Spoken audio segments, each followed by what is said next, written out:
Hi! எல்லாரும் எப்படி இருக்கீங்க? நல்லா இருக்கீங்களா? நானுமே நல்லா இருக்கேன். இது என்னன்னா, நேத்து வந்து வீடு ஃபுல்லா கிளீன் பண்ணி எடுத்தேன். நான் போன வீடியோல ஒரு தடவ சொல்லியிருப்பேன். கிச்சன் வந்து ரொம்ப கிளம்ப்ஸியா இருக்கு. இத கிளீன் பண்ணணும்னு சொல்லிட்டு. ஆக்சுவலா வந்து சாட்டர்டே கிளீன் பண்ண வேண்டியது. வழக்கம் போல நமக்கு வந்து கோல்டு புடிச்சிருச்சு. பயங்கர தும்பலு, ஒண்ணும் பண்ண முடியல.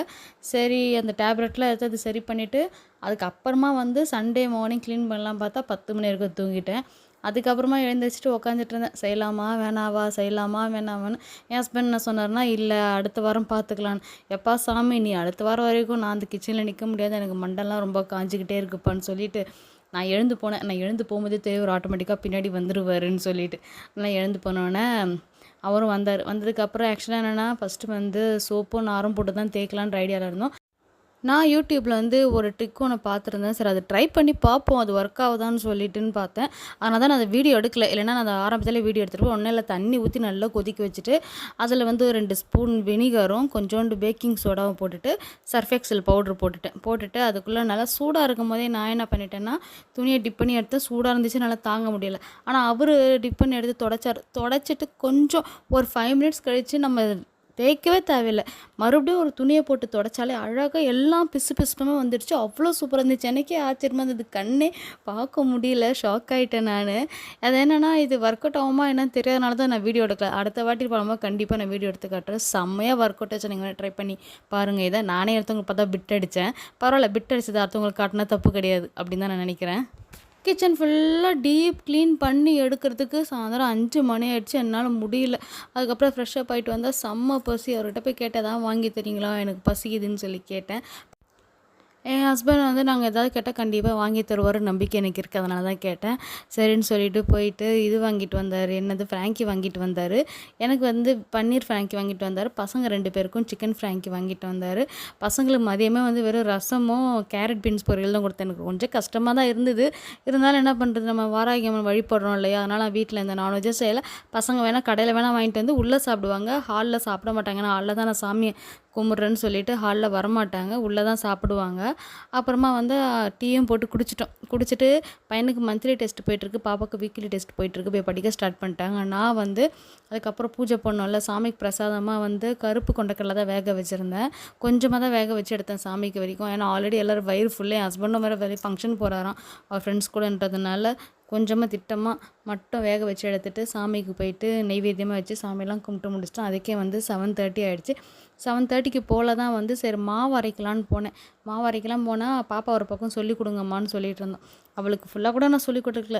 அங்கங்கே கொஞ்சம் கொஞ்சம் பிட்டு பிட்டாக சொல்லிக் கொடுத்துட்டு இருந்தேன். "நீ பார்த்துக்கு பாப்பா, அம்மா கொஞ்சம் வேலை இருக்குன்னு" சொல்லிட்டு நான் போயிட்டேன் நான்.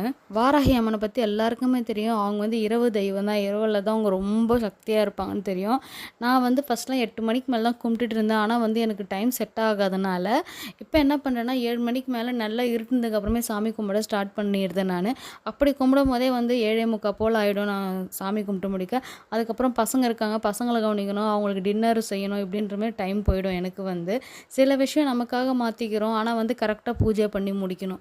அதில் மட்டும் தெளிவாக இருப்பேன் நான். நம்மக்கிட்ட அம்மா வராங்கன்னா நமக்கு அவ்வளோ பிரச்சனை இருக்கும். அந்த பிரச்சனை தீர்க்கறதுக்கு தான் அம்மா வருவாங்க. இதை நான் பல வீடியோவில் நான் நிறைய தடவை சொல்லியிருக்கேன். அம்மா வந்ததுக்கப்புறம் தான் பிரச்சனை வருதுன்னு யாரும் சொல்லாதீங்க. நம்ம பிரச்சனையாக இருக்கும்போது அம்மா உள்ளே வருவாங்க. அம்மா உள்ளே வந்துட்டாலே நம்ம பிரச்சனை தீர போகிறதுன்னு அர்த்தம் தான். இதை வந்து என்ன சொல்கிறது, சத்தியமான உண்மை. இது வந்து அனுபவபூர்வமாக நிறைய அனுபவப்பட்டிருக்கேன். நிறைய பேர் சொல்லியும் நான் கேட்டிருக்கேன். இது வந்து என்கிட்டே கேட்கும்போது அதான் சொல்லுவேன் நான். ஆனால் வந்து ஒரு சிலர் நினைப்பாங்கன்னா, இன்றைக்கி நம்ம சாமி கும்பிட்டு 2 நாள் நம்ம பிரச்சனை தீர்ந்துன்னு நினைப்பாங்க. அது நடக்கவே நடக்காது. கொஞ்சம் கொஞ்சமாக தான் தீரும்.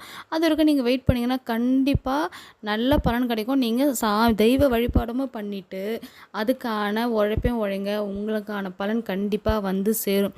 இதை வந்து யாராலையும் மாற்ற முடியாது. ஏங்க எனக்கே எவ்வளோ பிரச்சனை வருது. என்னை பற்றி எவ்வளோ பின்னாடி பேசினாலும் சரி நான் கண்டுக்கவே மாட்டேன். பின்னாடி தானே பேசுகிறாங்க, நமக்கு அதை பற்றிலாம் கவலை இல்லை. நேரில் வந்து பேசட்டும், பதில் நம்ம சொல்லுவோம். அவங்களுக்கு வந்து நம்மக்கிட்ட பேச தைரியமெல்லாம் பின்னாடி தானே பேசுகிறாங்க அப்படின்ற மாதிரி தான் நான் போவேன். என்னோடய ஃபஸ்ட்டு பதில் அது தான் இருக்கும். ஆனால் நேரில் வந்து பேசுனாங்கன்னா அதுக்கான பதில் நான் சொல்வேன்.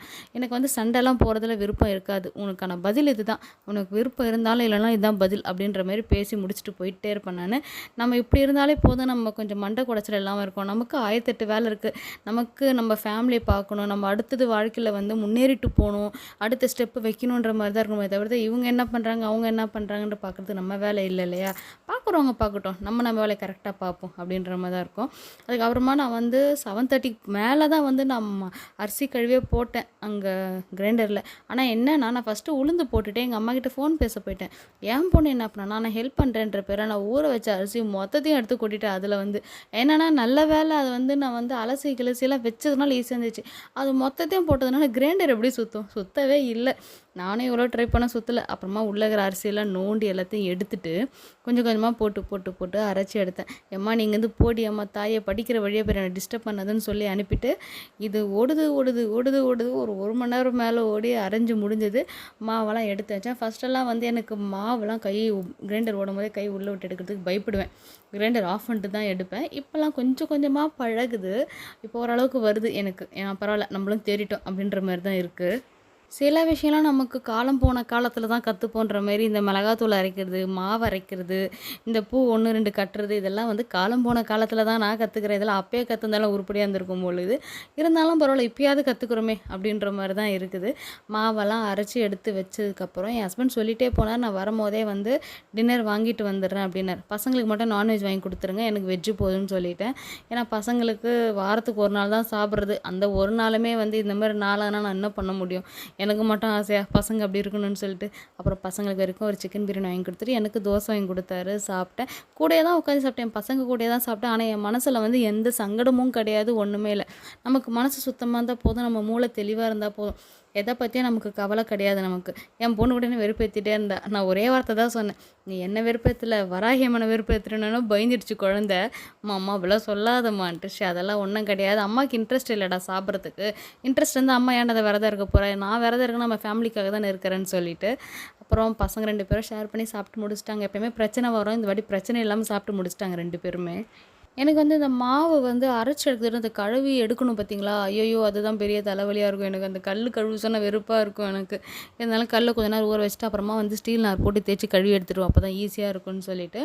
அதுக்கப்புறம் வந்து கிரைண்டர்லாம் தொடச்சி கிடிச்சு வச்சுட்டு எல்லாத்தையும் காய வச்சுருவேன். காலையிலேருந்து அரேஞ்ச் பண்ணி எல்லாத்தையும் இருக்கிற இடத்துல எடுத்து கடாச்சி விட்டுருவேன். இது ஒரு எத்தனை நாள் கழிச்சு இது வெளியே வரும்னு எனக்கு தெரியாது. இந்த மாவு இவ்வளோ மாவு இருந்தாலுமே, இந்த மாவு ஜஸ்ட் 3 டேஸில் எங்கள் வீட்டில் காலியாகிடும். எங்கள் வீட்டில் சாப்பாடு சாப்பிட்றத விட இந்த இட்லி, தோசை தான் அதிகமாக சாப்பிடுவாங்க.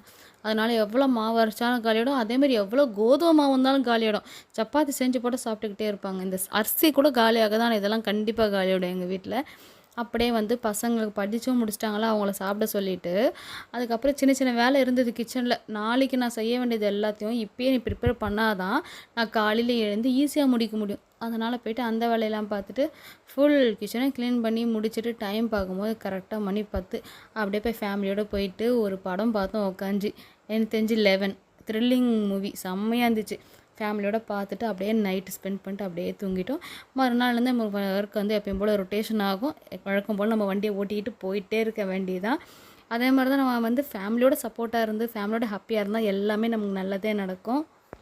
எனக்கு என்னோடய லைஃப் அச்சீவ்மெண்ட் என்னென்னா, என்னோடய ஃபேமிலி வந்து அடுத்தடுத்த ஸ்டெப்பு போயிட்டே இருக்கணும். அது சும்மாவே ஒரே இடத்துல நிற்கக்கூடாது. அதுக்காக அயராமல் உழைச்சிக்கிட்டே இருக்கணும். அவ்வளோதான். இன்றைக்கான வீடியோவில் தான். அடுத்த வீடியோ என்னன்னு பார்ப்போம். பாய்.